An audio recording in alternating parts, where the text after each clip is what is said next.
Assalamualaikum warahmatullahi wabarakatuh. Perkenalkan, nama saya Kesri Ayu dengan NIM 2301020035 dari program studi akuntansi. Di sini saya akan membuat tugas video untuk memenuhi UAS dari mata kuliah Komunikasi Bisnis dengan dosen pengampu Dr. Ronald Aprianto SE MSI. Pertanyaan yang pertama yaitu identifikasi pendekatan pesan yang digunakan oleh Bapak Dimas dalam email tersebut. Apa kelemahan dari pendekatan tersebut? Pendekatan yang digunakan oleh Bapak Dimas dapat dikategorikan sebagai pendekatan langsung dan otoritatif. Dalam pendekatan ini, Bapak Dimas secara langsung dan tegas menyampaikan pesan tentang kinerja produksi yang buruk dan mengancam akan ada tindakan tegas jika kondisi tidak membaik. Kelemahan dari pendekatan ini adalah nada yang negatif. Nada yang digunakan dalam email tersebut sangat negatif dan menyalahkan, sehingga dapat membuat karyawan merasa tidak dihargai dan termotivasi untuk mencari pekerjaan lain. Yang kedua yaitu kurangnya solusi. Email tersebut tidak menawarkan solusi atau rencana aksi untuk memperbaiki kinerja produksi, sehingga dapat membuat karyawan merasa tidak memiliki arah yang jelas. Yang ketiga itu dapat menimbulkan ketakutan. Ancaman tentang tindakan tegas dapat menimbulkan ketakutan dan kecemasan di kalangan karyawan, sehingga dapat mempengaruhi kinerja dan motivasi mereka. Soal yang kedua yaitu jelaskan dua pendekatan alternatif yang lebih tepat dalam menyampaikan pesan negatif dalam konteks komunikasi bisnis.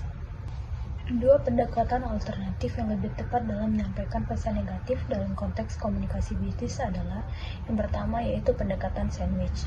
Pendekatan ini melibatkan penyampaian pesan negatif di antara dua pesan positif. Contohnya, saya sangat menghargai kerja keras Anda semua. Namun, saya juga ingin membahas tentang penurunan produktivitas yang terjadi belakang ini. Saya yakin kita dapat bekerja sama untuk meningkatkan kinerja produksi. Yang kedua yaitu pendekatan konstruktif. Pendekatan ini melibatkan penyampaian pesan negatif dengan cara yang konstruktif dan mendukung. Contohnya, saya ingin membahas tentang penurunan produktivitas yang terjadi belakangan ini.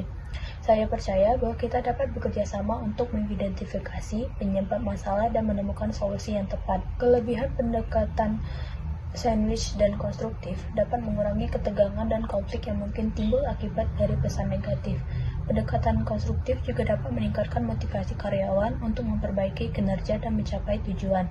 Soal yang ketiga yaitu apa saja prinsip etika komunikasi bisnis yang dilanggar dalam email tersebut? Jelaskan.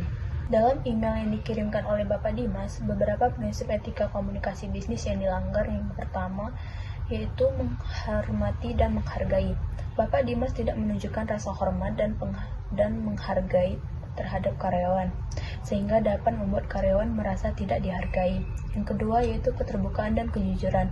Bapak Dimas tidak menjelaskan secara jelas tentang penyebab penurunan produktivitas dan tidak menawarkan solusi yang konstruktif. Yang ketiga yaitu tidak mengancam. Bapak Dimas mengancam akan ada tindakan tegas jika kondisi tidak membaik, sehingga dapat menimbulkan ketakutan dan kecemasan di kalangan karyawan. Soal yang keempat yaitu menurut saudara, bagaimana kalimat revisi dari email tersebut menggunakan pendekatan yang lebih profesional dan beretika? Contoh kalimat revisi dari email tersebut menggunakan pendekatan yang lebih profesional dan beretika yaitu seperti ini.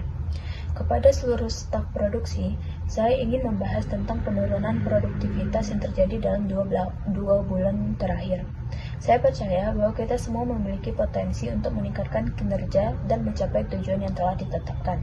Saya mengundang Anda semua untuk berpartisipasi dalam diskusi tentang cara meningkatkan produktivitas dan menemukan solusi yang tepat. Saya yakin bahwa dengan kerjasama dan komunikasi yang efektif, kita dapat mencapai tujuan yang kita inginkan. Jika Anda memiliki pertanyaan atau saran, silakan menghubungi saya secara langsung. Saya berharap kita dapat bekerja sama untuk meningkatkan kinerja produksi dan mencapai tujuan perusahaan. Sekian tugas video saya ucapkan terima kasih. Saya akhiri. Wassalamualaikum warahmatullahi wabarakatuh.